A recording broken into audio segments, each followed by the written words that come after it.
자, 히브리서, 아니, 히브리가 아니라, 예레미야 11장 되겠습니다. 공독합니다. 여호와께로부터 예레미야에게 임한 말씀이라. 이르시되, 너희는 이 언약의 말을 듣고 유다인과 예루살렘 주민에게 말하라.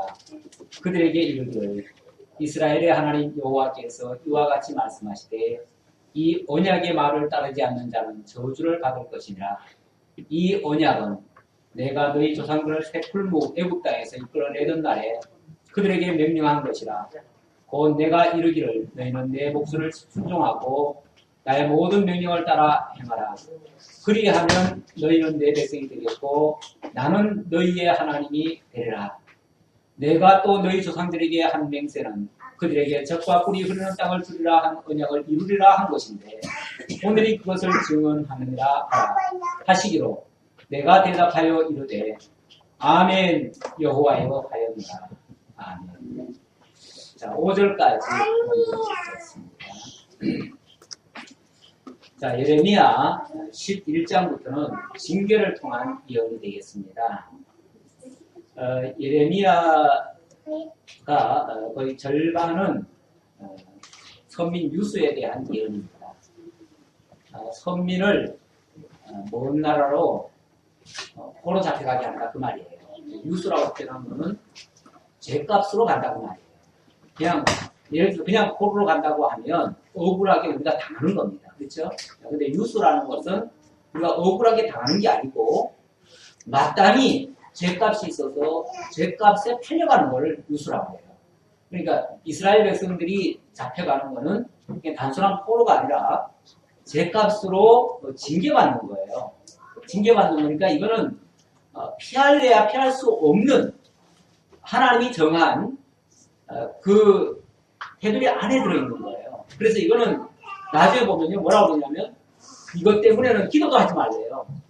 기도한다고 그게 피할 수 있는 게 아니니까 그만큼 하나님께서 확정해 놓은 그런 역사적 순서라는 거예요. 그러니까 그걸 마땅히 당하라는 거예요. 어떤 면에서 그런 식으로 하나님 말씀하십니다. 그러면서 오늘 11장 1절로 보니까 왜 이렇게 이 엄청난 징계를 받아야 되는가에 대한 이유를 밝히고 있는데요. 1절에서 5절 방금 읽어드린 말씀 속에서 보니까 하나님께서 일찍이 이렇게 될 것이라고 하는 것을 언약하셨대요. 하나님께서 미리 말씀을 해 주셨대요. 그리고 그때 백성들로부터 아멘이라고 답을 다 들었대요. 그러니까 더 이상 거기에 딴 말 하지 말아라 그 말이에요. 그걸 당하더라도 군소리 하지 말아라. 어쩔 수 없는 거다. 당연한 거다. 피할 수 없는 일이다. 라고 그렇게 하시는 말씀이에요. 좀 단호하지요. 하나님의 말씀이 융통성 있게 어떻게 적당하게 우리가 빌고 뭐 하면은 하나님 봐주시고 이 차원이 아니에요. 그런 차원이 아니고 하나님 당신 정하신 대로 하겠다. 자, 너희는 이 언약의 말을 듣고 유다인과 예루살렘 주민에게 말하라. 그들에게 이르기를, 이스라엘의 하나님 여호와께서 이와 같이 말씀하시되 이 언약의 말을 따르지 않는 자는 저주를 받을 것이니라. 그러면서 이 언약은 내가 너희 조상들을 새 풀무 애굽 땅에서 이끌어내던 날에 그들에게 명령한 것이라. 이게 지금 갑자기 하나님이 화가 나서 이렇게 하시는 게 아니고 이미 너희를 애굽 땅 종되었던 집에서 이끌어낼 때 그때 내가 얘기했다. 이미 그때 얘기했다. 그러니까 그때 얘기하면은 얼마나 거슬러 올라갑니까? 이게 출애굽 기록으로 거슬러 올라가죠. 하나님 출애굽할 때 그때 했으니까. 그리고 레위기에 보면은 아주 구체적인 그 미래사에 대해서 쭉 열거합니다. 너희가 내가 이 약속의 땅 가나안에다가 들여 보내놓으면 너희들이 나를 다 버리고 떠나갈 것이다. 그러면 내가 너희들에게 이런 징계를 할 것이다. 그러면 너희가 회개하고 돌아와야 되는데 안타깝게도 너희들이 돌아오지 않을 것이다. 그러면 내가 거기다가 벌을 7배나 더해서 이렇게 처벌할 것이다. 그러면 돌아와야 되는데 그래도 안 돌아올 것이다. 그러면 내가 너희들을 어쩔 수 없이 저 먼 나라 이름도 제대로 들어보지 못한 곳, 너무나 멀어가지고 도저히 올 수 없는 곳, 그곳으로 내가 보내버리겠다. 유수시켜버리겠다. 그 얘기죠. 그렇게 되어지면 그곳에서 비로소 하나님의 언약을 기억하고 하나님의 말씀을 떠올리고 그리고 회개하고 돌아와서 다시금 나라를 세울 것이다. 이렇게 약속을 했어요. 그렇게 해놓고 이것을 한 번만 그렇게 말씀하신 게 아니라요. 기회가 되면 항상 그렇게 말씀하셔요. 기회가 되면 말씀하시고 그걸 신명기 27장에 가면 아예 도장을 박듯이 못을 박듯이 아예 이스라엘 백성들을 딱 다시 세워놓고 처음에는 이제 시내산에서 세워놓고 했지요. 시내산에서 세워놓고 해놓고 나중에는 호렙산에다가 또 세워놓고 합니다. 세울 때 그리고 나중에는 또 가나안 땅에 또 들어가지요. 들어가가지고 어떻게 하시는가? 백성들을 둘로 나눠요. 신명기 27장 내용입니다. 신명기 27장 우리 한번 잠깐 보고 넘어갑시다. 신명기 27장에 보면 27장 8절부터 한번 봅시다.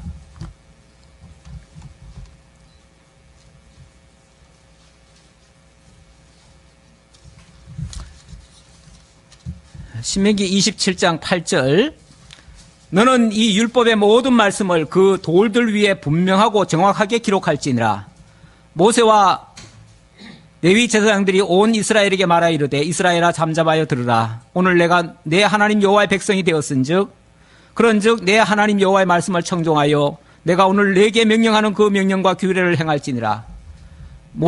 모세가 그날 백성에게 명령하여 이르되 너희가 요단을 건넌 후에 시므온과 레위와 유다와 이사갈과 요셉과 베냐민은 백성을 축복하기 위하여 그리심산에 서고 루벤과 갓과 아셀과 스불론과 단과 납달리는 저주하기 위하여 에발산에 서고 레위 사람은 큰 소리로 이스라엘 모든 사람에게 말하여 이르기를 장색의 손으로 쭉 하면서 장색의 손으로 조각하였거나 부어 만든 우상은 여호와께 가증하니 그것을 만들어 은밀히 세우는 자는 저주를 받을 것이라 할 것이요 모든 백성은 응답하여 말하되 아멘 할지니라. 그러면서 쭉 열거합니다. 이런 일이 있으면 이렇게 될 것이다. 아멘 해라 하면은 아멘 해야 돼요. 그러니까 이스라엘 백성들을 쉽게 말하면은 전 이스라엘 백성들을 다 모아놓고 절반은 그리심산에 세우고 절반은 에발산에 세워놓고 한쪽에서는 축복의 말씀을 전합니다. 그리고 한쪽에서는 저주의 말씀을 전합니다. 그래 놓고 아멘 하라고 욕을 해요. 그러면은 이제 좋은 소리든 싫은 소리든 무조건 뭐 해야 돼요? 아멘 해야죠. 이게 하나님과 원래는 하나님의 일방적인 언약입니다. 언약인데 결국은 그 백성들도 동의를 한 거예요. 아멘을 했으니까. 그렇죠? 동의를 했으니까 나중에 만약에 이 언약이 깨지는 날은 어떻게 되죠? 그 저주가 그대로 임할 거라 그 말이죠. 그러면서 다시 한번 확약을 시켜주는 거예요. 이것을 이런 언약을 뭐라고 그러냐면 모세 언약이라고 그래요. 모세 언약 또는 율법 언약이라고 그래요. 하나님은 일찍이 아브라함에게 나라 언약을 세우시죠. 그 나라 언약은 뭐 이스라엘 백성들이 잘하든 못하든 상관없어요. 무조건 하나님이 은혜로 세워주는 언약이에요. 은혜로 언약을 세워줬으니까 그것은 나중에 분명히 나라를 세워준다는 거예요. 그거는 뭐 너희들이 잘하든 못하든 상관없이 세워주겠다는 거예요. 하지만 그 언약만 주신 게 아니라 그 다음에 모세를 통해서 다시 또 언약을 주셔요. 그 언약은 이번에는 행위를 조건으로 하고 있어요. 하라 하지 말라. 다시 말하면 율법을 주신 거예요. 율법을 주셔놓고 이것은 행할 때는 복이 되지만 행하지 못할 때는 저주가 임할 것이다. 이렇게 하셔요. 그래서 지금 이렇게 이루어지는 것은 율법 언약이 이루어지는 거예요. 율법 언약. 나라 언약이 이루어지는 게 아니고. 이게 구약인데 하나님께서 모세 오경을 통해서 주신 게 뭐냐면은 하나님의 언약입니다. 언약. 언약인데 이 언약은 크게 말하면은 그 나라 언약과 그 다음에 율법 언약. 나라와 율법을 주신 거예요. 창세기 1장 28절에 생육하고 번성하라. 땅에 충만하라. 다스리라. 이 말씀을 하셨죠. 이게 나라의 3요소입니다. 이 세 가지가 갖춰지면 나라가 세워진다는 건데 첫사람 아담에게 한 언약은 장차 둘째 아담 예수 그리스도를 통해서 이루실 하나님의 나라 언약이었습니다. 그리고 그 첫사람 아담에게 또 하나의 약속을 또 주시는데 그게 뭐냐면 선악과 언약입니다. 그 선악과 언약은 먹는 날에는 정령 죽으리라는 거예요. 물론 그 선악과 언약 속에는 선악과만 있는 게 아니고 생명나무를 먹는 날에는 또 영원히 산다는 말씀도 같이 있는 거예요. 그러니까 사람들은 그 한 가지만 생각하는데 율법에는요, 하라와 하지 말라가 동시에 있어요. 그래서 생명과는 먹고 선악과는 먹지 말라고 했는데 먹으라는 생명과는 안 먹고 먹지 말라고 한 선악과를 먹어버린 거죠. 이게 이제 하나님 앞에 불순종한 것이고 그 결과는 하나님의 저주 아래 들어가게 된 거예요. 그 저주 아래 들어간 그 백성들을 하나님은 그냥 망하게 하신 것이 아니라 그 뒤에 또 어떻게 하시냐면은 가죽옷을 지어 입히시죠. 가죽옷을 지어 입히심으로 말미암아 죄와 사망 가운데 들어간 그 아담을 가죽옷으로 가리워줘서 그의 죄를 덮어주고 그 부끄러움을 가리워줬어요. 다시 말하면 용서해 준 거예요. 그래가지고 다시 살게 했어요. 그래서 첫 번째 주신 것은 나라 언약이었고요. 처음에 아담에 준 것도 마찬가지예요. 첫 번째 준 거는 하나님의 나라 언약이었고 두 번째 준 것은 그게 율법 언약이에요. 근데 율법 언약에는 처음에는 이렇게 먹으라 먹지 말라 해가지고 저주가 들어가지만 그 나중에는 하나님의 그 가죽옷으로 덮어주는 그것까지 포함이 돼 있어요. 그래서 율법에는요 반드시 저주가 따르지만 저주 끝에는 뭐가 있느냐 하면은 다시 회복의 역사가 또 있어요. 그것이 하나님의 자기 사랑을 확증해주는 장면이에요. 그러니까 좀 과정적으로 보면 저주할 때는 굉장히 하나님이 화가 나시고 또 우리 죄 때문이니까 당연히 받아야 될 벌이기는 하지만은 그것 때문에 하나님이 무서운 하나님은 느껴져요. 그것이 이제 공의의 하나님을 소개하는 거예요. 공의의 하나님이고 그 공의의 하나님이심을 보이신 다음에는 어떻게 하시는가? 다시 그걸 또 덮어주시는 사랑으로 감싸주셔요. 그래가지고 그게 바로 사랑의 하나님이에요. 그래서 하나님은 율법을 통해서 당신의 공의와 당신의 사랑을 함께 보여줘요. 그렇게 해서 만들어내는 결과물은 뭐냐면 우리의 의가 아니라 하나님의 의. 우리는 행위가 악하다는 것이 증명이 되고 하나님은 거룩하시고 의로우신 분이심의 증명이 돼요. 그래서 이런 과정이 율법의 과정이 불필요한 게 아니고 꼭 필요해요. 이걸 통해야만 하나님의 공의가 드러나고 인간의 불의가 드러나고 하나님의 사랑이 나타나고 우리의 감사와 긍휼 하나님에 대한 찬양이 터져나와요. 그래서 하나님은 이렇게 하시기 위해서 나라 언약도 주시지만 율법 언약도 같이 줬어요. 이거는 이제 첫사람 아담에게 한 약속이고요. 그 다음에는 제2의 인류 조상이라고 일컬어지는 노아에게도 비슷한 언약을 줘요. 그래 놓고 그 다음에는 또 이스라엘 민족의 아버지라고 일컬어지는 아브라함에게 또 그 약을 또 줘요. 그래가지고 아브라함에게 준 언약이 뭐냐면 나라 언약이었어요. 이스라엘 나라 언약이었어요. 나라 언약을 주시고 그 다음에 주신 게 또 뭐냐면 모세를 통해서 율법을 주신 거예요. 똑같아요. 그 형식은 똑같아요. 그래서 이스라엘 백성들에게도 조건 없이 나라를 세워주십니다. 그러니까 세워줄 때는 조건 없이 세워줘요. 그래서 이스라엘 민족이 애굽 땅에 종두로 내려갔다가 거기서 400년간 종살이하고 하나님께서 어느 날 돌이키셔가지고 돌아올 때 뭐 무슨 그들이 잘해서 돌아온 게 아니에요. 아무것도 잘한 거 없어요. 그들은 제대로 하나님 믿지도 못했어요. 400년간 하나님 몰랐으니까요. 그런데도 하나님은 조건 없이 그들을 건져내 주셔요. 건져내 놓고 하나님이 뭐라고 그러시냐면은 시내산에다 딱 앉혀놓고 내가 너희에게 율법을 주겠다. 그래서 시내산에서 첫 번째 한 일이 율법 주신 거예요. 십계명을 주셨죠. 십계명 주시고 십계명에 관련된 율례와 규례를 주셔요. 그리고 그걸 통해서 너희가 이것을 지키는 나라라. 이건 그때 지키는 게 아니에요. 어디서 지키냐면 이제 하나님이 나라를 세워주거든 그 나라에 가서 지키라 그 말이에요. 이제 약속의 땅 가나안에 들어가서 지키라 그 말이에요. 그래서 그 나라에 가서 물론 처음에는 굉장히 복잡한 일이 있었지요. 그럼에도 불구하고 하나님은 나라를 약속했기 때문에 조건 없이 이스라엘 나라가 세워졌어요. 그렇죠? 가나안 땅 무사히 갔고 나라 세워졌어요. 그래서 누굽니까? 다윗을 통해서 나라가 세워집니다.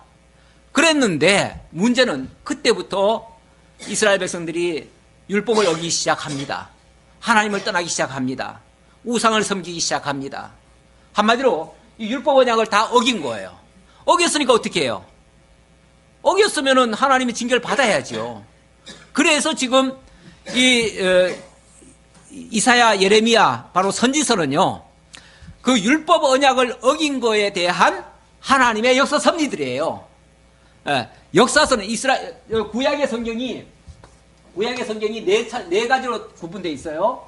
이게 모세오경, 이거는 언약서예요. 언약서 또는 율법서라고 그래요. 율법서고, 그 다음에 뭐냐면 역사서예요. 역사서. 이건 여호수아부터 어디입니까? 엑스더스까지. 이걸 역사서라고 그래요. 역사서는 이스라엘 나라가 세워지는 과정을 얘기하고 있어요. 이스라엘 나라가 세워지고 그 나라가 어렵게 되더라도 하나님이 보호해 주신다는 내용이에요. 그러니까 나라에 관계되는 얘기예요. 그 다음에 또 한 가지는 뭐냐면 선지서가 있어요. 물론 순서는 시가서부터 먼저인데 제가 논리적으로 설명하기 위해서 선지서를 먼저 얘기하는 겁니다. 그 다음에 선지서가 있는데 선지서는 이사야부터 말라기까지. 이게 뭐냐면은 이 율법 언약에 따라서 율법 언약을 어긴 자들에게 하나님이 징계하시고, 그리고 율법 언약의 마지막 끝은 하나님의 은혜로 회복하시는 내용이에요. 그러니까 이 이사야부터 말라기까지는요, 전반부는 전부 다 하나님께서 너희들이 범죄한 거에 대해서 책망을 하십니다. 그리고 거기에 따라서 하나님의 징계가 따라와요. 그래서 징계하는 내용이다 보니까 당연히 이스라엘 나라가 멸망을 당하고 북이스라엘이 멸망을 당하고 남유다가 포로 잡혀가는 그런 얘기가 나와요. 그런 얘기가 나오고, 후반부로 넘어가면은 그럼에도 불구하고 하나님의 자비가 끊어지지 않습니다. 하나님이 은혜의 역사를, 보호의 역사를 하십니다. 그래서 장차 그 백성들이 다시 돌아옵니다. 다시 돌아와서 성전을 옛날보다는 못해요. 스룹바벨 성전 다시 돌아와서 지었잖아요. 근데 그 성전이 옛날 솔로몬 성전에 비하면 너무나 보잘것없어요. 하지만 옛날 솔로몬 성전 때는 그렇게 감격하지 않았어요. 그때는 그렇게 눈물도 안 흘렸어요. 그런데 그 초라한 스룹바벨 성전을 다시 지어놓고는 얼마나 감탄을 하는지, 하나님의 은혜 앞에 모두가 다 머리를 조아리고 하나님의 크심을, 위대함을 노래하고 하나님께 영광을 돌리게 돼요. 그게 하나님이 율법을 통해서 당신을 계시하시는 방법이에요. 우리 하나님이 이렇게 정말 굉장한 그런 큰 스케줄로 하나님 역사를 지금 진행해 가고 계셔요.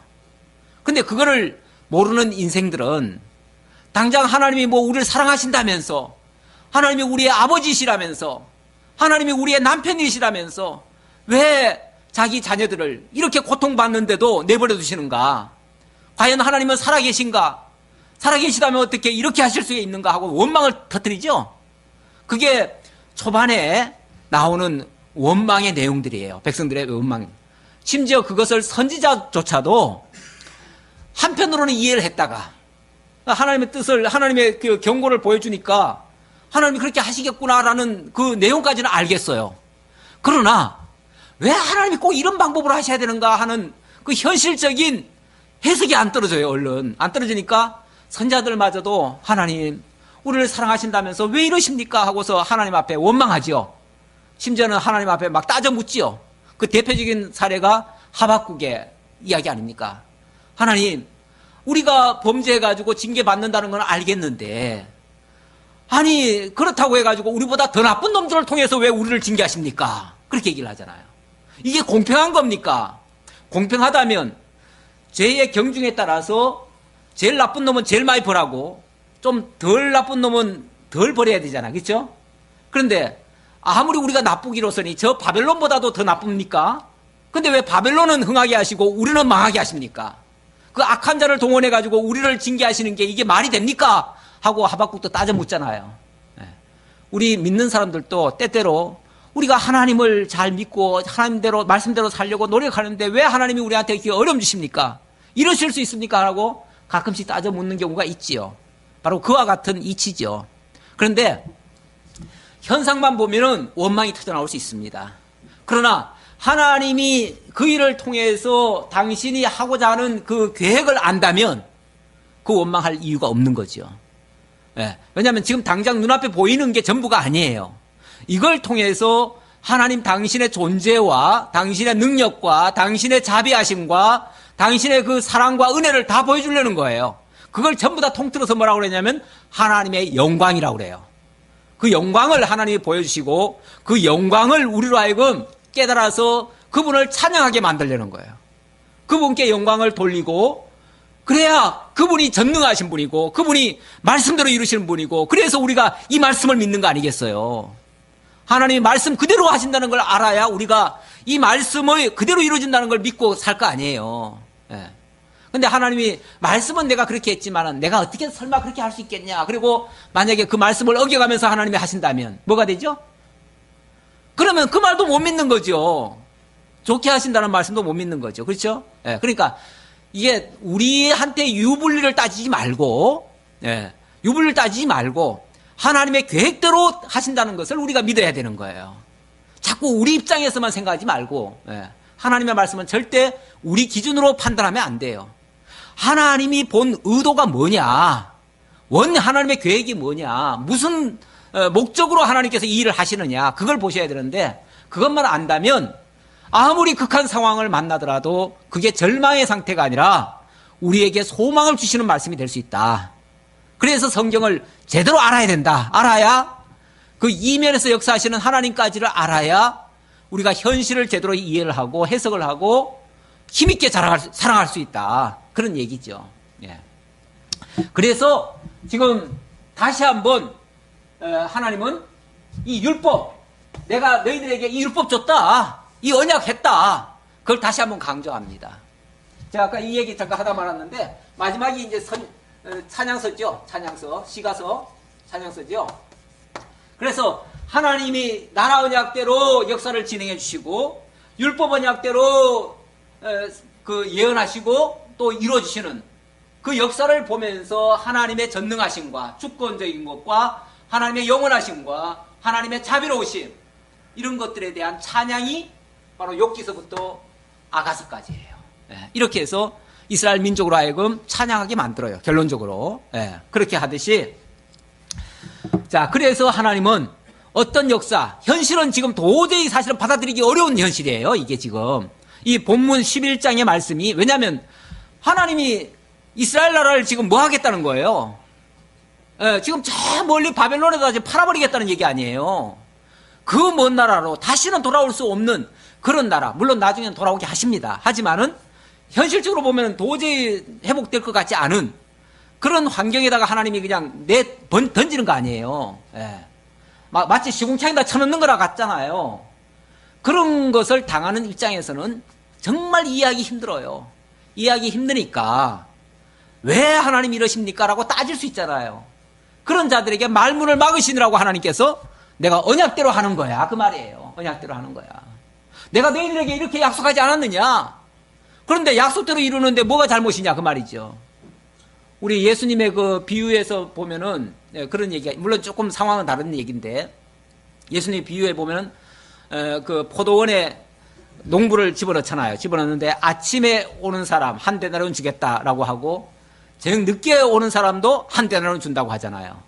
그런데 나중에 계산할 때 마지막에 온 사람을 먼저 주죠. 그러니까 그 사람이 생각할 때, 나는 아침부터 왔으니까 10배는 주겠지 했는데 웬걸 똑같이 한 데나리온 주는 거예요. 그래서 왜 나한테 저 사람 제일 늦게 와서 1시간밖에 일 안 한 사람하고 내가 10시간 일한 사람하고 왜 똑같이 줍니까? 라고 하니까 그 이제 인간의 생각으로는 불만이에요. 그런데 주님 말씀 뭐라고 그럽니까? 야, 내가 가지고 내가 너한테 약속하기를 한 데나리온 약속한 거 아니냐? 그러니까 내 약속대로 주는 건데 뭐가 불만이냐, 그 말이죠. 하나님의 모든 역사는요, 약속대로 하시는 일이에요. 약속을 벗어났다 그러면 하나님이 잘못된 거예요. 그러나 약속대로 하셨다면 하나님은 의로우신 분이에요. 그렇잖아요. 다만 1시간 일하고도 똑같이 받는 거는 그건 하나님의 자비지요. 하나님이 그만큼 더 많은 사랑을 볼 수 있다는 거죠. 어찌 보면 우리는 그 마지막 1시간 남겨놓고 들어간 그 마지막 일꾼이나 똑같아요. 우리 신서로 말하면. 그렇잖아요. 유대인들은 일찌감치 몇 천년 전부터 하나님 믿었고, 우리 민족은요, 이제 하나님 믿은 지 100년밖에 안 됐어요. 그럼 우리가 이제 마지막 진짜 말세 중에 말세, 종말에 지금 와가지고 지금 우리가 하나님 믿은 거 아니에요? 그러면 복을 받으려면 유대인들은 100배 받아야 되고 우리는 하나 받아야지. 그런데 지금 우리가 그들과 같은 복을 받습니까? 그들보다 100분의 1밖에 안 받습니까? 같은 복 받잖아요. 같은 복 받아요. 그게 우리로서는 너무나 큰 은혜지요. 너무나 큰 은혜죠. 그게 하나님의 약속인데 뭐가 불만이에요? 그래도 불만할래요? 나보다 딴 사람 하나님이 더 사랑한다고 불만하실래요? 예. 하나님 더 사랑할 수 있어요. 우리는 세상에서 잘난 사람만 복받고 살고 싶지요? 그렇지 않아요. 하나님은 못난 사람도 복받게 하셔요. 오히려 잘난 사람 무릎 꿇리고 못난 사람 하나님이 더 부유하게 하실 수도 있어요. 하나님 나라에서. 이게 하나님의 법칙이에요. 하나님의 법칙은 언약대로 하는 법칙이에요. 당신 약속대로 하시는 분이에요. 당신 신용 지키시는 분이에요. 그래서 그 말은 하나님의 말씀은 그래서 틀림이 없어요. 그냥 빈틈이 없어요. 그냥 사람 따라서 적당하게 해주는 게 아니에요. 그래서 우리는 그분을 신실한 분이시다. 이렇게 미쁘신 하나님이라고 오늘 아침부터 우리 찬송했잖아요. 주님은 미쁘신 하나님 이렇게 얘기하잖아요. 그게 신실하다 그 말이에요. 약속대로 이루시는 여호와. 그래서 하나님이 다시 이 징계를 하는 와중에 너희들 이 언약을 다시 한번 생각해봐라. 그때 너희들 뭐라고 했느냐? 아멘 하지 않았느냐? 그러면은 우리가 이렇게 범죄했을 때는 이렇게 먼 나라로 쫓겨가겠습니다 라고 했을 때 너희들이 아멘 했지 않느냐 그 말이죠. 그러면 뭐 해야 돼요? 지금 가는 거 당연하지 않느냐 그 말이죠. 거기에 왜 군말하느냐 그 말이죠. 자, 그 말을 다시 한번 언급합니다. 자, 4절 다시 한번 읽겠습니다. 이 언약은 내가 너희 조상들을 새풀무 애굽 땅에서 이끌어내던 날에 그들에게 명령한 것이라. 곧 내가 이르기를 너희는 내 목소리를 청종하고 나의 모든 명령을 따라 행하라. 그리하면 너희는 내 백성이 되겠고 나는 너희의 하나님이 되리라. 내가 또 너희 조상들에게 한 맹세는 그들에게 젖과 꿀이 흐르는 땅을 주리라 한 언약을 이루리라 한 것인데 오늘이 그것을 증언하느니라 하라. 하시기로 내가 대답하되 이르되 아멘 여호와여 하였노라. 꼼짝 못해요. 그때 내가 그렇게 언약하지 않았느냐? 그 언약대로 지금 하는 거 아니냐? 그리고 언약대로 내가 나라 세워주지 않았느냐? 그 말을 하잖아요. 그렇죠? 내가 언약 나라 세워주겠다고 한 것처럼 내가 언약 세워줬지 않느냐? 그 말이죠. 그리고 이제 또 그날을 또 헐겠다 그러시는데 아니 왜 하나님이 세워놓고 왜 또 헐어요? 그때 하나님이 나라 언약도 주셨지만 또 율법 언약도 주셨잖아요. 그렇죠? 그러니까 나라 언약 세운 대로 나라 세워줬고 그러니까 율법 언약 준 대로 율법 언약대로 이제 뭐 한다는 거예요? 징계하겠다는 거예요. 그런데 뭐가 군소리냐 그 말이죠. 그러니까 아멘 할 수밖에 없어요. 아멘. 그대로 되어지이다. 그 말씀대로 되어지이다 하고 고백하지 않을 수 없다 그 말이죠. 자, 6절입니다. 6절로부터 8절. 그들이 징계받을 수밖에 없는 이유, 결국은 하나님의 말씀을 청종하지 않았기 때문에 당할 수밖에 없다는 말씀을 지금 선언하고 있습니다. 여호와께서 내게 이르시되 너는 이 모든 말로 유다 성읍들과 예루살렘 거리에서 선포하여 이르기를 너희는 이 언약의 말을 듣고 지키라. 이 언약의 말. 그때 했던 그 언약의 말씀 다시 한번 되새김질하고 그대로 이루어진다는 것을 믿어라 그 말이죠. 그대로 받아들여라. 그 언약대로 이루어진다는 걸 받아라 그 말이죠.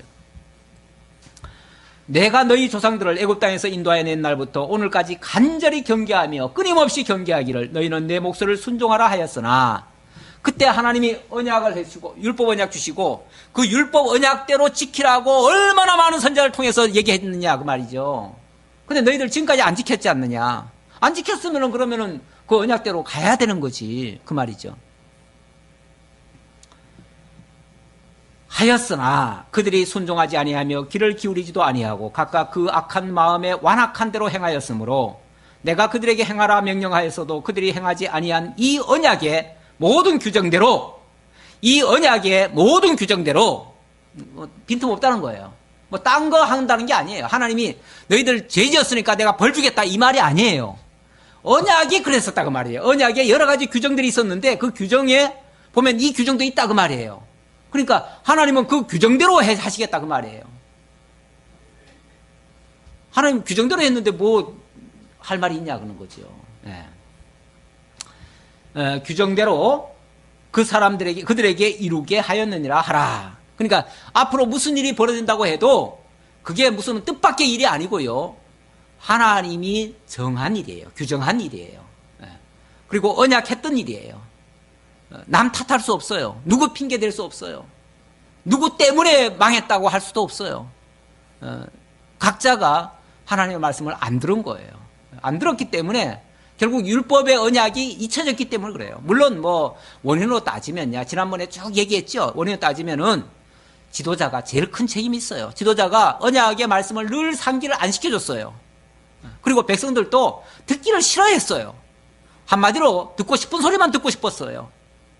요즘도 오늘날도 하나님의 말씀을 우리는 뭐 어쩔 수 없이 창세부터 계시록까지 쭉 가다 보니까 좋은 말도 듣고 어떤 날은 정말 듣기 힘든 말도 들어요. 그렇죠? 뭐 좋든 싫든 우리는 듣잖아요. 그냥 전부 계속 가니까 뺄 수가 없어요. 제가 뺄 수가 없어요. 그러니까 좋든 싫든 무조건 다 듣고 그 말씀은 그대로 이루어질 것이라고 우리는 믿고 가는 거예요. 하지만은 성도들 입장에서는 어떤 소리는 듣고 싶고요. 어떤 소리는 듣기가 싫어요. 왜냐하면 꼭 무슨 저주가 오는 것 같은 느낌이에요. 어떤 소리를 들으면은 무거워요. 부담스러워요. 교회 가서 좀 마음 편안하게 좀 자유함을 얻고 기쁘게 돌아오고 싶은데 말씀 들으면은 그냥 말씀이 무거워요. 그러니까 그런 소리 할 때는요. 잠이 솔솔 오는 거예요. 기가 닫혀버려요. 자동으로. 자동 셔터야. 그리고는 그냥 안 듣는 거죠. 뭐 듣고 싶은 소리만 듣는 거죠. 그리고 재밌는 얘기하면 그때는 깔깔거리고 같이 웃고, 야 오늘은 참 은혜가 많았다. 그리고 깔깔 소리가 마치 은혜로 들리는 거죠. 그리고 힘든 소리는 이건 저주처럼 들리는 거죠. 그러니까 오늘 가가지고는 아무런 소득 없었다 이렇게 생각하는 거죠. 그런데 나중에 이루어지는 거는 그게 뼈아프게 이루어지잖아요. 그게 그때 들었어야 되는데, 그때 그 말씀에 주의를 기울였어야 되는데 나중에 후회해도 소용이 없죠. 이미 그것은 말씀을 떠나간 거죠. 예. 그래서 하나님은 뭐 빈틈없어요. 하나님은 말씀하신 그대로 하시는 분이에요. 예. 다만 우리가 듣고 싶은 것만 골라 들었을 뿐이에요. 그러니까 이 듣고 싶은 것만 듣게 하는 것이 얼마나 큰 잘못인지 몰라요. 성도들 좋아하는 소리만 그냥 골라가지고 하는 소리가 굉장히 위험한 거예요. 이 독초 먹이는 거나 비슷해요. 우리 애기들 그냥 좋아하는 것만, 맛있는 것만 맨날 먹이면 뭐가 되죠? 편식해가지고요. 약한 사람이 돼요. 조금만 병이 와도요. 이겨내질 못해요. 사실 골고루 다 먹여야 돼요. 조금 안 먹으려고 해도 뭐 조금 방법을 바꿔서라도 슬쩍 갈아 넣어서라도 다 먹여야 돼요. 그래야 골고루 영양을 섭취하고 그래야 튼튼한 아이가 되듯이 좋은 것만 고르면 안 됩니다. 절대. 우리 기준으로 하면 안 돼요. 예. 자, 9절입니다. 9절로부터 13절까지 하나님께서 언약을 파였기 때문에 재앙을 내릴 수밖에 없다고 선언하시는 말씀입니다. 지금 징계 이유를 얘기하는 거예요. 왜 징계할 수밖에 없느냐, 그 이유를 이렇게 여러 가지로 지금 설명하는 거예요. 여호와께서 또 내게 이르시되 유다인과 예루살렘 주민 중에 반역이 있도다. 그들은 하나님을 반역했다 그 말이죠. 반역이 있도다. 그들이 내 말 듣기를 거절한 자기들의 선조의 제약으로 돌아가서 자기 신들을 따라 섬겼은즉 이스라엘 집과 유다 집이 내가 그들의 조상들과 맺은 언약을 깨뜨렸도다. 예. 자기들 듣고 싶은 대로 하고요. 자기들 믿고 싶은 하나님을 믿은 거예요. 그래서 아니 이스라엘 백성들은 다 하나님을 믿었는데 무슨 또 새로운 하나님을 믿었나 싶은데요. 자기 좋은 대로 섬기는 하나님은요. 객관적인 하나님이 아니에요. 객관적인 여호와 하나님이 아니에요. 언약대로 하시는 하나님을 믿어야 진짜 여호와를 믿는 거지. 나 좋게 해주는 하나님만 믿으면요. 그 신을 뭐라고 그러냐면 우상이라고 그래요. 자기 위하는 신, 자기 잘해주는 신, 자기 도와주는 신. 그저 싫은 소리 하나도 안 하고 달콤한 일만 해주는 그런 신은 우상이에요. 이스라엘 민족이 다 하나님을 섬겼다 하는데 자기 방식의 하나님을 섬겼어요. 그러니까 결국은 말로는 여호와를 찾았지만은 실제로는 우상을 섬긴 거예요. 그래서 하나님은 이스라엘 백성들 향해서 우상을 섬겼다고 단호하게 얘기를 해버려요. 너희들이 언제 나를 섬겼느냐? 내가 누군지 아느냐? 그러잖아요. 내가 누군지 아느냐? 하나님은 약속대로 이루시는 여호와인데 그렇게 안 믿으면 결국 자기 믿고 싶은 대로 믿은 거 아니에요. 그런 신은 자기 신이죠. 자기 신. 자기를 위한 신. 심지어는 돈을 신으로 삼고 그건 만몬신이죠. 명예를 자기 신으로 삼고 부귀를 자기 신으로 삼고 이렇게 했던 전력이 있는 거예요. 그거에 대한 지적이죠. 예. 그게 바로 반역이라는 거예요. 하나님을 떠난 행위라 그 말이죠. 예.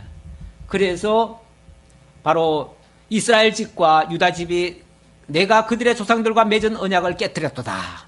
하나님께서 이 율법 언약을 그들에게 아멘 시켜가면서까지 맹세를 시켰는데 그걸 어겼다 그 말이죠.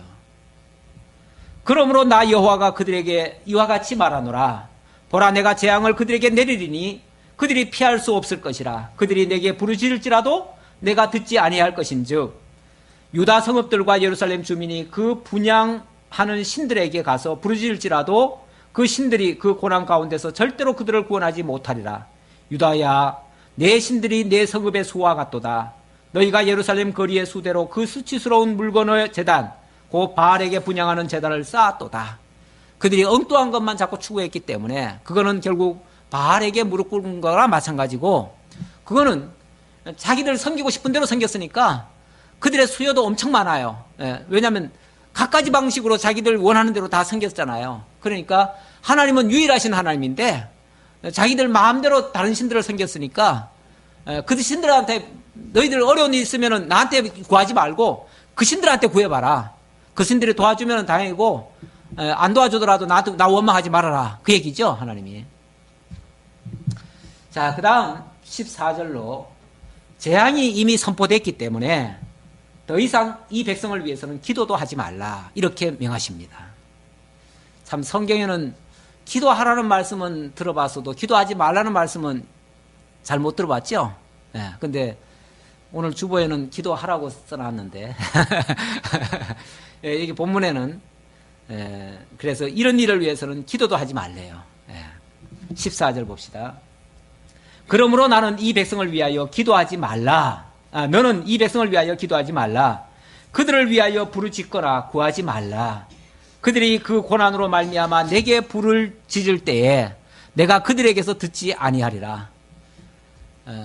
정말 하나님의 뜻을 알고 그 뜻이 이루어지기를 구하는 기도라면 100번 1000번 해야지요. 그러나 그 뜻을 원치도 않고요, 하나님의 뜻이 이루어지는 것을 원치 않는 기도, 그러면 상반된 기도를 하라는 거 아니에요. 상반된 기도를 하는 거 아니에요. 그런 기도라면 하나님이 도저히 들어줄 수 없는 기도잖아요. 하나님의 뜻을 어긋나는 기도, 하나님을 대적하는 기도를 어떻게 들어주시겠어요, 하나님이. 그러니까 그런 기도는 아예 하지도 말라, 그 얘기예요. 그러니까 기도는 무조건 하면 다 들어준다가 아니에요. 야고보서에 보면 물론 우리가 지혜가 부족하거든 하나님께 구하라 그랬습니다. 그러면 하나님께서 그 지혜를 주셔서 우리에게 뜻을 분별하고 하나님의 뜻을 따라서 이루어지도록 역사하신다는 거예요.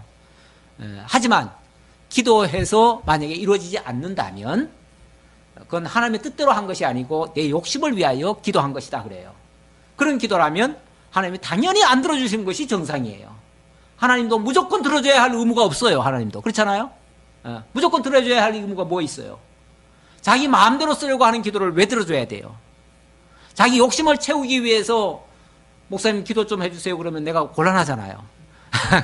그러면은 물론 제가 사랑하는 의미에서 성도들을 위해서 기도하고 당연히 해야지요. 선지자도 당연히 그 백성을 위해서 기도해야지요. 그러나 하나님의 뜻을 쫓고자 해서 기도해달라고 한다면 당연히 기도를 하는 게 맞는데, 하나님의 뜻이 이루어지지 않기를 위해서 기도해달라고 하면 어떻게 기도하겠어요, 그거. 그렇잖아요. 지금 하나님의 뜻이 이루어지면은 이 백성들 지금 먼 나라로 징계를 보내야 되는데, 아니, 하나님은 지금 징계를 내리시겠다고 지금 선언을 하셨는데, 이 백성들 절대 잡혀가지 않도록 해주세요. 이 백성들 절대 망하지 않도록 해주세요. 기도하면 어떻게 하냐고요. 그럼 하나님 입장이 난처하잖아요. 하나님은 지금 징계를 내려야겠는데, 선지자가 그 반대되는 기도를 자꾸 하고 앉았으면은 하나님이 이러지도 못하고 저러지도 못할 거 아니에요. 만약 그 입장이라면 그렇잖아요. 그러니까 하나님의 뜻과 상반되는 그런 기도를 하지 말라 그 말이죠. 오히려 제대로 깨닫는다면 이렇게 해야겠죠. 주의 뜻대로 되어지이다 그래야죠. 그래서 선지자들이요, 진짜 그 양심적인 왕들은요, 선지자가 정말 싫은 소리를 하잖아요. 싫은 소리를 하면 뭐라 그러냐면요, 자기 마음에는 안 들어요. 자기는 그렇게 원치를 않아요. 그럼에도 불구하고 주의 말씀은 선하시니이다 이렇게 일단 대답해요. 그리고 주의 뜻대로 되어지이다. 이렇게 기도해요. 이렇게 답을 해요. 그게 맞는 말이죠. 예를 들어서 사무엘이 엘리 제사장한테 가가지고 이제 내는 이제 끝나고 내 자식은 이제 다 망할 거다. 다 죽을 거다. 젊은 날에 다 죽으리라. 이 얘기를 해요. 그랬더니 엘리가 처음에는 하나님의 뜻인 줄 몰랐어요. 그랬다가 나중에 그게 하나님의 뜻인 줄 알고는 뭐라 그럽니까? 그게 선하시니이다. 주의 말씀은 선하십니다. 이렇게 고백을 해요. 그럴 수밖에 없잖아요. 그럼 하나님 뜻대로 되어지이다. 그래야죠. 어떻게 해요? 그게 진솔한 기도지요. 진솔한. 그게 정말 믿는 사람의 올바른 태도지요. 우리는 하나님의 뜻대로 되는 것에 대해서 불만 가지시면 안 돼요. 뜻대로 되어지기를 바라고. 예수님께서 그래서 기도할 때도 보면 그런 기도 하잖아요. 이 잔을, 할 수만 있으면 이 잔을 내게서 거두시옵소서. 라고 해놓고 뭐라 그래요? 마지막에? 내 뜻대로 마옵시고 아버지의 뜻대로 되기를 원하나이다. 이렇게 얘기를 하죠. 물론 그렇다고 해서 예수님은 뭐 그 십자가를 안 지려고 발버둥 쳤다. 이렇게 이해하시면 안 돼요. 그 해석은 잘못된 해석이에요. 예. 우리 예수님은 십자가를 지러 오신 분이에요. 그러나 이 십자가라고 하는 게 얼마나 큰 고통인가를 표현을 안 하면 모르잖아요. 그러니까 우리한테 그것을 알게 하시려고 그 잔이 정말 인간으로서는 질 수 없는 그 잔임을 보여주는 거예요. 그래 놓고 내 뜻대로 마옵시고, 그러니까 육신의 생각대로 되게 하지 마시고 아버지의 뜻대로 되기를 원합니다. 이렇게 기도하죠.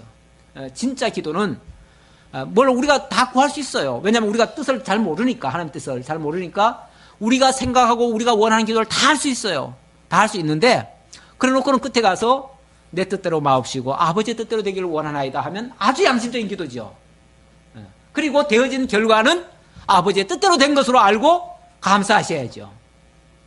하나님, 내가 기도했는데 왜 내 기도는 응답하지 않으십니까? 원망하시면 안 되죠. 왜 거꾸로 해주십니까? 그러면은 원망할 게 아니라 내가 하나님의 뜻을 잘 몰랐었구나 라고 회개하셔야죠. 너무 매정한 소리인가요? 예, 하나님의 하시는 일을 우리가 분명히 깨닫는 게 가장 좋은 신앙입니다. 그게 정말 하나님 앞에서 바로 살아가는 하나님의 사람다운 삶이에요. 예, 그 다음 몇 절입니까? 14절입니까? 15절. 나의 사랑하는 자가 많은 악한 음모를 꾸미더니 나의 집에서 무엇을 하려느냐? 거룩한 제물고기로 내 재난을 피할 수 있겠느냐? 그때 내가 기뻐하겠느냐? 이게 무슨 소리냐면 이스라엘 백성들이 지금 하나님의 엄중한 경고를 듣고 뭐 한다는 거예요? 음모를 꾸민대요. 무슨 음모를 꾸며요? 아이고, 우리 잘못했습니다. 그리고 하나님 앞에 제사 드리면서 그 제사로 그 위기를 모면하려고 한다 그 말이에요. 그걸 하나님은 지금 음모를 꾸민다 이렇게 지금 표현을 하고 계세요.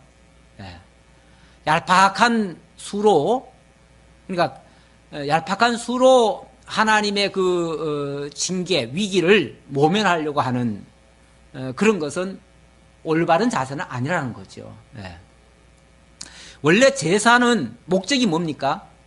제사를 통해서 모든 문제 해결을 하려고 하는 겁니까? 예. 제사를 통해서 하나님의 뜻을 정확히 알고자 함이에요. 그러니까 제사는 하나님의 뜻을 알지 못하는 제사는 별 의미가 없어요, 사실은. 칼빈은 뭐라고 그랬냐면은 하나님의 뜻을 깨닫지 못하는 그 소잡고 양잡아 드리는 제사는요, 동물의 시체를 만지는 것과 뭐가 다르냐, 이런 식으로 표현을 했어요. 예. 사실 맞는 말이죠. 그 죽은 고기 덩어리가 무슨 효력을 발휘해요? 그것은 그 짐승의 제물이 하나님 앞에 무슨 효력을 발휘하는 게 아니에요. 하나님의 무슨 노여움을 달래드리는 게 아니에요. 하나님, 만약에 그거 먹고 하나님이 노여움 푸신다면 하나님 뇌물 잡수시는 거죠. 그렇잖아요? 근데 그 제물을 드리도록 한 이유는 뭐예요? 그 제물이라고 하는 것이 그 희생을 가리키는 거거든요. 장차 그리스도의 희생을 통해서 온전히 하나님의 사랑을 표현하는 거거든요. 제사라는 게. 그건데 그거를 바라보지 않는 제사는 형식적이고 의식적인 제사예요. 그 형식, 의식은 하나님 앞에서 사실 별 의미가 없어요. 근데 이스라엘 백성들이 제사를 안 드렸던 건 아니에요. 그들이 날마다 소잡고 양잡고 월삭 지키고 다 했어요. 11조도 드리고 다 했어요. 하지만 어느 순간부터는 의식만 남고 그 내용은 다 사라져버렸어요. 의미는 사라져버렸어요. 그러니까 이사야 같은 선지자는 막 그렇게 얘기하잖아요. 너희가 소잡고 양잡아서 제사 드리는 게 무슨 의미가 있느냐? 그것은 살육하는 것과 뭐가 다르냐? 이런 식으로 막 책망을 하죠. 그러면서 내가 고기 먹고 싶으면 저 천천의 수양과 만만의 짐승이 다 내 거다. 그건 내가 먹지 너들한테 달라 손 빌리지 않겠다. 그렇게 말씀하시죠. 하나님이 고기 잡수고 싶어가지고 제사 드리라는 게 아니라 그 말이죠. 내가 너희를 위해서 이렇게 희생한다는 걸 알으라 그 말이에요. 그걸 배우게 하기 위해서 제사 드리라고 한 건데 의미는 모르고 제사만 드리니까 그게 무슨 공작 피우냐 지금 너희들이 무슨 작당이냐 이게 지금. 네. 하나님 말씀 들으라고 했지 언제 제사 드리라고 했냐 그 말이죠. 그래서 그 누굽니까? 사울 왕이 선지자가 말하는 그 말씀은 안 듣고 제사로 뭔가 그 위기를 돌파하려고 했죠. 그랬을 때 하나님 뭐라고 그래요? 나는 제사보다 하나님 말씀 순종하는 것을 원한다. 제사를 원치 않고 하나님 말씀 순종하는 걸 원한다. 그랬어요. 그 제사가 무슨 의미 있어요? 오히려 사울은요 제사 드리고 망했어요. 그렇죠? 제사 드리고 망했어요. 원래는 제사 드릴 수 있는 자격자도 아니에요. 그런데 막 급하니까 전쟁은 터졌고 곧 망하게 생겼으니까 어떻게 해서든지 전쟁을 이 위기를 모면하려고 선자는 안 오고 그러니까 자기가 제사를 드려버렸어요. 근데 그거 드렸다고 하나님이 책망하신 거 아니에요. 예. 그러니까 제사 무조건 드리는 게 옳은 게 아니에요. 예. 오늘날로 말하면 예배가 무조건 좋은 게 아니에요. 하나님을 배우기 위한 예배가 되어야 되는 거지. 무슨 장소만 참석하고 형식만 갖췄다고 예배가 아니라는 거죠. 예. 그런 의미와도 같아요. 그러면서 너희가 그 하나님의 집에서 거룩한 제물 고기로 이 재난을 피하려고 하는 그 공작이 내가 과연 기뻐하겠느냐? 이렇게 말합니다. 여호와께서는 그의 이름을 일컬어 좋은 열매 맺는 아름다운 푸른 감람나무라 하였었으나 근 소동 중에 그 위에 불을 피웠고 그 가지는 꺾였도다. 하나님은 당신의 이름을 여호와로, 그래서 푸른 감람나무 열매 맺는 아름다운 감람나무 열매 맺는 그런 하나님으로 소개됐지만은 항상 그렇게 세워주는 일만 하는 게 아니라는 거죠. 그래서 하나님을 떠나고 말씀을 어겼을 때는 하나님의 이런 징계가 임할 수밖에 없다. 그런 얘기예요. 바알에게 분향함으로 나의 노여움을 일으킨 이스라엘 집과 유다 집의 악으로 말미암아 그를 심은 만군의 여호와께서 그에게 재앙을 선언하셨느니라. 이거는 더 이상 돌이킬 수 없는 하나님의 선언이에요. 선언이라고 하는 것은 선포가 되어지면 돌이킬 수가 없는 걸 선언이라고 그래요. 하나님은 이미 선언이 돼버렸어요. 유다 집이 바벨론으로 포로 잡혀갈 것이 이미 선언돼 버렸어요. 이거는 무엇으로든지 바꿀 수가 없어요. 오히려 이럴 때는요, 매는 빨리 맞는 게 좋아요. 그렇죠? 빨리 맞으면 뭐 할 수 있으니까요. 그만큼 돌아오는 속도도 빠르잖아요. 그러니까 빨리 매 맞으면요, 나중에 빨리 회복이 돼요. 먼저 맞아야 상처가 빨리 아물어요. 그러니까 어차피 선언된 거니까 쉽게 말하면 당해라 그 말이에요. 당하는 것을 각오해라 그 말이죠. 18절로 23절입니다. 그런데 이런 말씀, 지금 제가 저와 아무런 이해관계 없는 상태에서 지금 이 말씀을 선언하니까 누구도 지금 내 멱살 잡으려고 안 하지. 내가 만약에 그 당시 이스라엘 민족에게 가가지고 이 얘기를 하면은 뭐가 되겠어요? 바로 멱살 잡지요. 바로 죽이려고 덤벼들지요. 이거 정말 목숨 내놓고 할 수 있는 말입니다. 이거 쉬운 말이 아니에요. 여호와께서 내게 알게 하셨으므로 내가 그것을 알았나이다. 이제 선지자가 이 말씀의 의미를 알았다는 거예요. 이거는 사실 이 소리를 지금 누가 듣고 있는 겁니까? 예레미야만 듣고 있는 거예요. 아직 백성들은 몰라요. 백성들한테는 이렇게 하라고 지금 예레미야한테 한 거죠. 그렇죠? 그러니까 예레미야가 지금 이 소리를 듣고 있는 중이에요. 그때 주께서 그들의 행위를 내게 보이셨나이다. 그들이 얼마나 악하기 때문에 심판을 안 당할 수밖에 없다는 그 사실을 지금 보여준 거예요. 나는 끌려서 도살당하러 가는 순한 어린 양과 같으므로 그들이 나를 해하려고 깨하기를 우리가 그 나무와 열매를 함께 박멸하자. 그를 살아있는 자의 땅에서 끊어서 그의 이름이 다시는 기억되지 못하게 하자 함을 내가 알지 못하였나이다. 그런데 이 예레미야가 그 소리를 듣고 이제 백성들 앞에 가서 그 소리를 하면 백성들이 가만 내버려 두겠냐 그 말이죠. 당장 이놈 잡아다가 죽여버리자 그 얘기죠. 예. 여기 이제 표현은 시적으로 표현하다 보니까 우리가 그 나무와 열매를 함께 박멸하자. 살아있는 자의 땅에서 끊어서 그의 이름이 다시는 기억되지 못하게 하자. 이렇게 표현하지만 이 말이 무슨 말이에요? 죽여버리자. 죽여서 이런 인간은 이 땅에 살아있었다는 사실조차 모르게 하자. 아주 끔찍한 얘기죠. 이런 소리 듣고 좋아할 사람 아무도 없습니다. 그러니까 왕도 싫어하고 백성들도 싫어하고 아니 한쪽이 싫어하면 다른 쪽에서라도 옹호해줘야지. 근데 가만히 보면은 다 똑같아요. 그러니까 왕한테만 책임을 미룰 수가 없어요. 이미 그 다 오염이 돼버렸어요. 다 오염됐어요. 그래서 다 같이 지금 죄인이 돼버려가지고 뭐 누가 누구를 원망할 수 없어요. 누구 탓이라고 돌릴 수도 없어요. 자, 그럴 때 공의로 판단하시며 사람의 마음을 감찰하시는 만군의 여호와여. 그래서 예레미야가 의지할 대상은 하나님밖에 없어요. 그렇죠? 하나님밖에 없어요.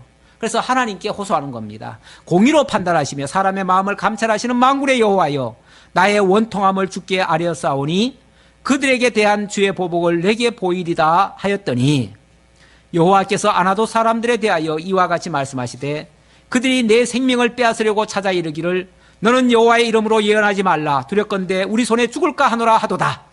특히 그 중에서 제일 반발하는 사람들이 누굽니까? 여기 아나도 사람들이라고 합니다. 이 아나도 사람이란 말은요, 예레미야의 고향 사람들이에요. 우리를 가장 괴롭히는 사람은 누굴까요? 저 멀리 나와 상관없는 그런 사람일까요? 저 외국의 어떤 친구일까요? 아니에요. 나를 가장 잘 아는 사람, 어쩌면 내 곁에 있는 사람, 어쩌면 나와 같이 한 방을 쓰는 사람 그런 사람이 나를 괴롭힐 수 있어요. 특히 고향 사람 인정하지 않습니다. 그래서 예수님께서도 고향에서는 인정받지 못한다 그런 말씀하셨죠. 실제로 예수님이 사역을 시작하시고 고향에 갔더니요, 예수를 절벽 아래로 떨구어서 죽이려고 했어요. 이렇게 인정하지 않아요. 바로 예레미야도 제일, 왕은 미워할 수 있어요. 이스라엘 백성들은 미워할 수 있어요. 그러나 고향 사람들은 인정해야 정상 아니에요?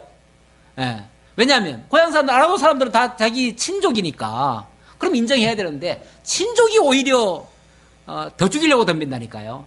이런 놈은 백해무익한 존재니까 없애버려야 된다. 아예. 우리 호적에서 파버려야 된다. 이런 놈은 이런다니까요. 그래서 예수님이 원수는 집안 식구리라 이런 표현도 썼어요. 가장 가까운 사람이 나를 정말 힘들게 할, 결정적일 때 이렇게 할 수도 있어요. 자, 그러므로 만군의 여호와께서 이와 같이 말씀하시니라. 보라, 내가 그들을 벌하리니 청년들은 칼에 죽으며 자녀들은 기근에 죽고 남는 자가 없으리라. 내가 아나도 사람에게 재앙을 내리리니 그들을 벌할 해니라. 물론 지금은 아니에요. 그들을 벌할 때에 그 아나도 사람들부터 먼저 징계받을 수 있다. 가장 가까운 사람이 때로는 가장 힘들게 할 경우가 있어요. 그래서 가까운 사람부터 먼저 교육시켜야 돼. 가까운 사람부터 먼저 배우게 해야 돼요. 안 그러면 내 편 안 만들어 놓으면 그 친구가 두고두고 나를 괴롭히는 왼수가 될 수가 있어요. 뭐 농담 삼아 그 남편이 누구냐 그러니까 왼수, 아니 넉자로 얘기하라니까 평생 왼수 그랬다는데 진짜 우리가 그 남편 또는 아내가 정말 나의 앞길을 가로막는 그런 경우도 될 수도 있어요. 그러니까 제일 먼저 그 사람부터 전향을 시켜야 돼. 그 사람 전향 안 시키면 우리 사명이 그걸 수 있어요. 그 사람 전향 안 시키면 내가 피곤해요. 힘들어요. 오늘 여기까지 살펴보았습니다. 우리 하나님, 하시는 일, 오늘 내용에서는요, 뭐 다른 거 아닙니다. 하나님은 인과응보의 하나님이 아니에요. 우리의 행위에 따라 즉각 반응하시는 분은 아니에요. 하지만은 하나님은 언약대로 이루시는 분이에요. 당신의 하신 말씀 빈틈없으신 분이에요. 거짓이 없으신 분이에요. 신실하신 분이셔요. 하나님이 약속하신 것은 반드시 이루어주시는 분이셔요. 그러기에 우리가 믿을만 해요. 그러기에 현실적으로 부딪혀도 나를 반대하는 자가 있어도 두려워할 이유가 없어요. 그분이 우리에게 약속한 그대로 이루어주실 거니까. 그래서 그분 믿고 우리가 힘차게 우리의 갈 길을 갈 수 있는 거예요. 누가 반대해도, 심지어 가장 가까운 사람이 반대해도 우리의 앞길을 갈 수 있는 거예요. 거기에 대한 모든 책임은 하나님이 져주시겠다고 지금 말씀하시는 거예요. 아나도 사람들이 너를 죽이려고 덤비는데 내가 막아줄게, 그 말이잖아요 지금. 그렇죠? 하나님이 그 모든 것에 대해서는 하나님이 책임지시니까 우리는 우리의 갈 길을 꿋꿋하게 갈 수 있습니다. 이게 믿음으로 살아가는 사람들의 올바른 행동입니다. 기도하겠습니다. 아버지 하나님 감사합니다. 우리 하나님 살아계시고 약속대로 이루시는 여호와이심을 다시 한번 깨달았습니다.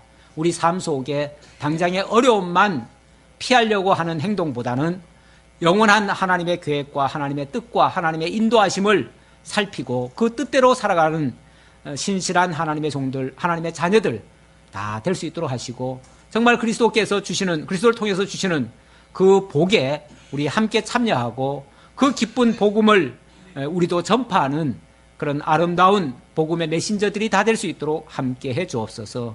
예수님의 이름으로 기도하옵나이다. 아멘.